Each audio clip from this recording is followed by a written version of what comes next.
दो लड़के होते हैं और दोनों ये बहुत अच्छे दोस्त होते हैं और दोनों में एक सिमिलरिटी होती है कि इन दोनों लड़कों को लड़कियों की तरह सजना संवरना और लड़कियों के कपड़े पहनना और लड़कों से दोस्ती करना इन दोनों लड़कों के शौक भी होते हैं और आदत भी होती है।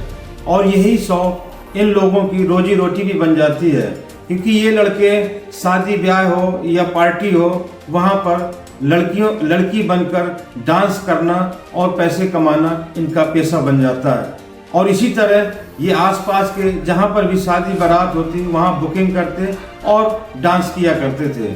और ऐसा ही एक दिन होता है कि एक डांस पार्टी में ये दोनों लड़के जाते हैं और डांस करते करते वहाँ पर दो लड़कों से इनकी मुलाकात होती है और उन लड़कों को देखते ही ये लड़के उन लड़कों को दिल दे बैठते हैं और उनसे इनको प्यार हो जाता है। और इसी प्यार के चलते फिर आपस में इनके आप प्रकृतिक संबंध बन जाते हैं और ये लंबे समय तक चलता रहता है, बात शादी तक आ जाती है। लेकिन एक दिन अचानक इन दोनों लड़कों की हत्या हो जाती है, यानी कि कत्ल हो जाता है। और जब ये मामला पुलिस तक पहुंचता है और पुलिस जब इस कत्ल केस की तह तक जाती है और जो मामला पुलिस के सामने निकल कर आता है, लोगों के सामने निकल कर आता है, तो उसको सुनकर सब हैरान व परेशान हो जाते हैं। तो आखिरकार ऐसा क्या हुआ इनके साथ में जिससे इनका कत्ल हो गया और किसने किया इनका कत्ल, क्या थी कत्ल के पीछे की वजह, ये सब हम आपको बताएंगे इसी वीडियो में। बस आप वीडियो के अंत तक बने रहें। तो आइए जानते हैं इस घटनाक्रम को विस्तार से। आदाब, नमस्कार, मैं हूं मुबीन खान। आज की जो सच्ची घटना की कहानी है वो कहानी है उत्तर प्रदेश के मेरठ जिले की। और उसी मेरठ जिले का एक हाईवे है, बुलंदशहर हाईवे, और उसी से तकरीबन 100 मीटर की दूरी पर एक जंगल है, पांची का जंगल। और उसी पांची के जंगल के पास में एक आम का बाग है। लगभग शाम के 5 या 5:30 बज रहे होंगे। वहां पर दो लड़कों की डेड बॉडी पड़ी होती है, यानी कि लाश पड़ी हुई होती है। और खेतों के बगल में आप जानते हैं, जैसे अगर देखा होगा तो कुछ पगडंडियां बनी होती हैं और कुछ चक्रोट बने होते हैं। शायद अगर आप लोग चक्रोट नहीं जानते हो तो मैं आपको बता दूं कि चक्रोट जो होता है वो खेतों के बीचों बीच कच्ची सड़क होती है, उसी को चक्रोट कहते हैं।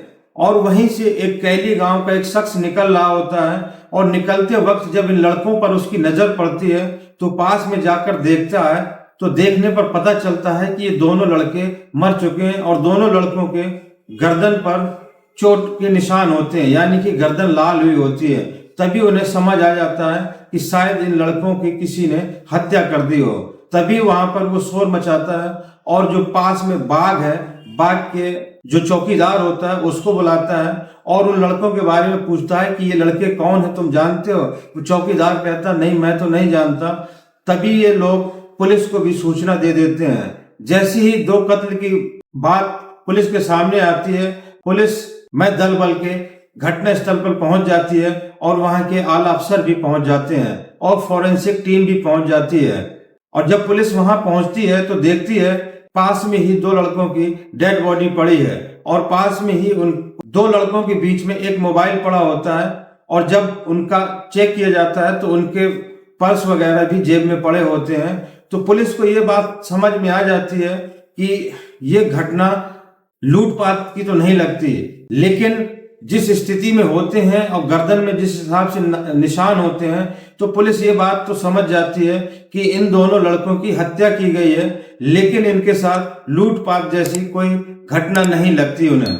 तभी पुलिस वहां पर पंचनामा भरती है और पंचनामा भरने के बाद में पुलिस दोनों शवों को वहां से ले जाती है। और ले जाने के बाद वहीं पर जो मोबाइल पड़ा होता है उस मोबाइल के जरिए से पता चलता है कि ये जो दोनों लड़के हैं, दो लड़कों में से एक लड़का है मनोज और उसी का ये मोबाइल होता है। मोबाइल के जरिए से ही पता चलता है कि लड़का मनोज है और दूसरे लड़के का नाम मोंटी है। मनोज पास के ही बिजौली गांव का रहने वाला होता है और जो दूसरा लड़का है मोंटी, इसका भी गांव पास में ही है जिसका नाम है नरहाड़ा गांव। अब इन दोनों लड़कों के घर वालों को भी सूचना दे दी जाती है और इनकी डेड बॉडी को पोस्टमार्टम के लिए भेज दिया जाता है। जैसे इन दोनों लड़कों के घर वालों को पता चलता है तो इनके घर वाले रात में थाने पहुंच जाते हैं। अब मनोज और मोंटी के परिवार के लोग, सभी लोग जब थाने पहुंच जाते हैं, खरखौंदा थाने पहुंच जाते हैं और वहां पर बवाल काटना शुरू कर देते हैं और पुलिस से मांग करते हैं कि हमारे बच्चों के कातिलों को जल्द से जल्द पकड़ा जाए और उनको सख्त से सख्त सजा दी जाए। जब पुलिस मनोज के मोबाइल को खंगाल रही होती है तभी पुलिस को एक ऐसा क्लू मिलता है जिससे पुलिस को लगता है कि शायद कातिलों तक अब पहुंचना आसान हो जाएगा, क्योंकि उस मोबाइल में एक वीडियो मिलता है जिस पर इन दोनों लड़कों ने ही बनाया था। शायद जो लड़के जिनका कत्ल हुआ था, मनोज और मोंटी का, इन लोगों को अपनी हत्या के बारे में पहले से ही शायद आशंका हो गई थी, इसीलिए हत्या से पहले शायद कुछ दिनों पहले ही इन लड़कों ने एक वीडियो बनाया था और उसको अपने मोबाइल पर सेव कर रखा था। उस वीडियो में ये दोनों लड़के ये कहते दिखाई दे रहे हैं कि अगर हमारी हत्या होती है या हमारे साथ कोई भी अनहोनी होती है तो उसके जिम्मेदार अंकुश और नवीन होंगे। ये वीडियो देखकर पुलिस थोड़ा सा हैरान होती है और अब उन्हें ये बात समझ में आ गई थी कि इस हत्या से कहीं ना कहीं अंकुश और नवीन का जरूर कोई लेना देना है। तभी वो पुलिस वाले मनोज और मोंटी के परिवार वालों से पूछते हैं कि ये अंकुश और नवीन कौन है। तभी उनके परिवार वाले कहते हैं कि ये दोनों लड़के अंकुश और नवीन हमारे लड़कों के दोस्त हैं और पास में ही एक कैली गांव है, वहां के रहने वाले हैं।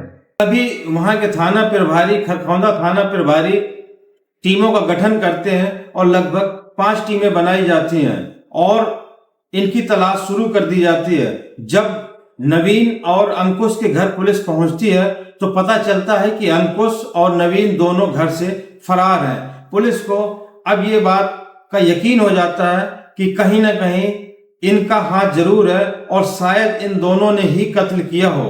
इसीलिए पुलिस अब पूरी तरीके से अंकुश और नवीन की तलाश में जुट जाती है और अगले दिन यानी कि 24 घंटे के अंदर ही बुलंदशहर से इन दोनों लड़कों को, अंकुश और नवीन को गिरफ्तार कर लिया जाता है और पुलिस अपने हिरासत में लेकर थाने आ जाती है। और थाने पर जब इन दोनों लड़कों से पूछताछ की जाती है तो शुरू में तो ये मनोज और मोंटी से दोस्ती की बात कबूल करते हैं, लेकिन कत्ल से ये लोग साफ इनकार कर देते हैं। लेकिन वहीं पर जब पुलिस सख्ती से पूछताछ करती है तो फिर ये पुलिस के सख्ती के आगे दोनों लड़के टूट जाते हैं और दोनों लड़के इस बात का कबूलनामा कर लेते हैं कि हाँ, ये हत्या हम दोनों ने ही की है।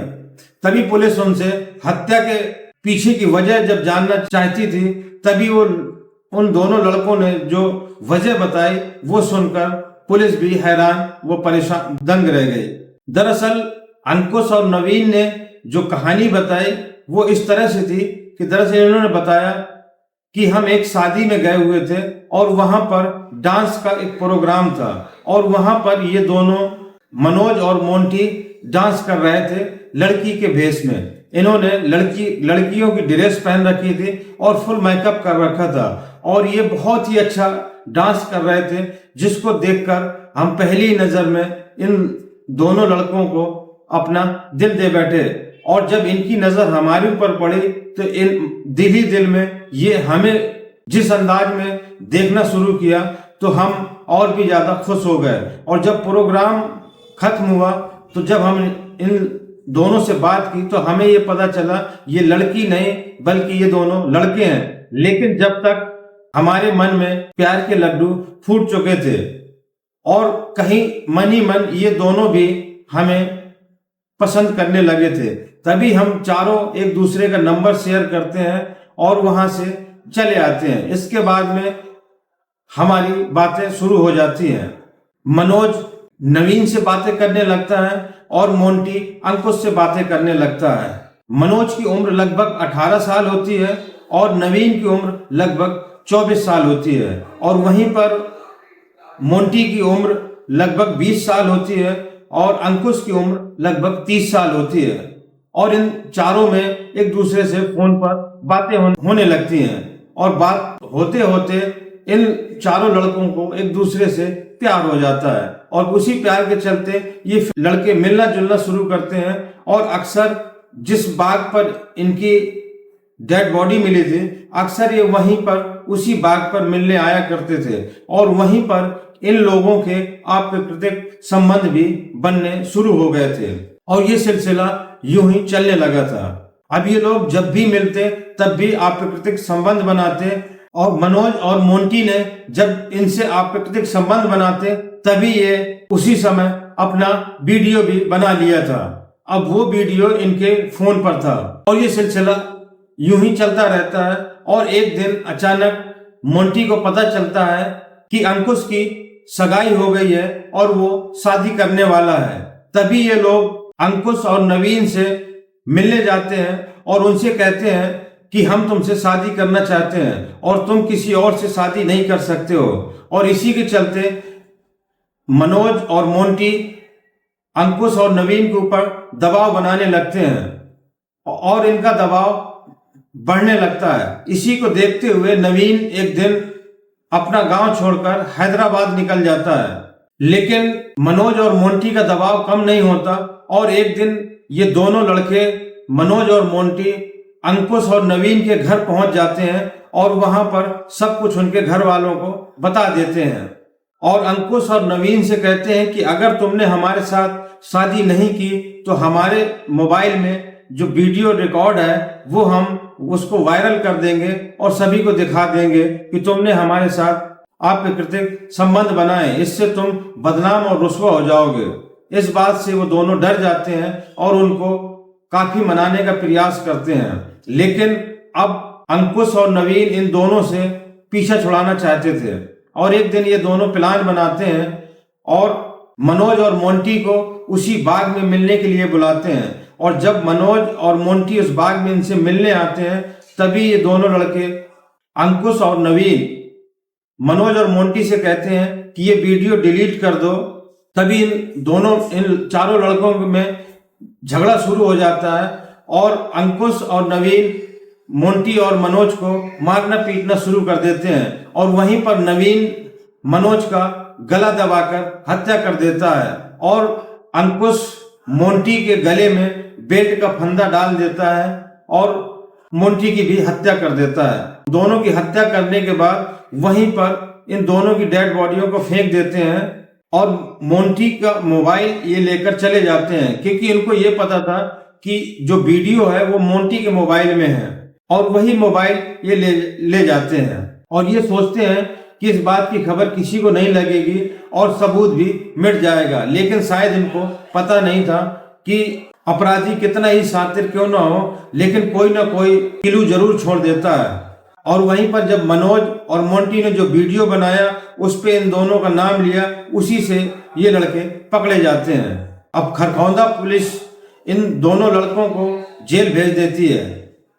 तो दोस्तों ये थी आज की सच्ची घटना की कहानी। ये घटनाक्रम सुनाने का मकसद किसी को आहत करना या किसी को परेशान करना नहीं है, बल्कि आप लोगों तक सच पहुंचाना और आप लोगों को जागरूक करना है। अगर ये वीडियो आपको अच्छा लगा हो तो ज़्यादा से ज़्यादा लाइक करें, सब्सक्राइब करें और अगर फेसबुक पर देख रहे हो तो पेज को फॉलो करें। और दोस्तों कमेंट करके कमेंट बॉक्स में अपनी राय जरूर दें और ये भी बताएं कि आप मेरा वीडियो कहाँ से देख रहे हैं। तो दोस्तों मिलते हैं अगले वीडियो में नई कहानी के साथ। जय हिंद।